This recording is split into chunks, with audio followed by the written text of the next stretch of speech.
ৰ'ব আমাৰ পিকনিক এতিয়াও শেষ হোৱা নাই। আজি আকৌ এটা ভিডিঅ' লৈ আনিছোঁ। পোনপ্ৰথমে চৌকা খন্দাৰ পৰাই আৰম্ভ কৰোঁ নে কি কয়? সকলোৱে কামে কামে লাগি গৈছে দেই, দেখি ভাল লাগিছে।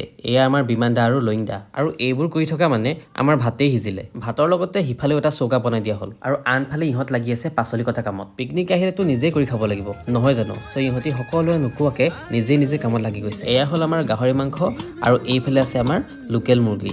আৰু এতিয়া ময়ো লাহেকৈ মোৰ কামত লাগি যাওঁ আৰু। এতিয়া আমি তেল মাৰিছোঁ। খন্তেক পাছতে আমাৰ মুৰ্গী মাংসখিনি দেখিবলৈ এনেকুৱা হৈছে আৰু ইটো চৌকাত পুৰি আছে গাহৰি আৰু তাত লাগি আছে আমাৰ লইং দা। ৰাইজ গাহৰি ষ্টিক দুডাল দেখি আপোনালোকৰ খাওঁ লাগিছে নে কওকচোন? আৰু এইফালে বকবকনি উঠিলে যেতিয়া মাংস হ'ব হ'ল আৰু এইটো চৌকাত গাহৰি পুৰা হোৱা মানে ইটো চৌকাত গাহৰি মাংসখিনি বনোৱা যাওক মানে এয়া বনিলেই আৰু। এয়া লাইও পৰি গৈছে।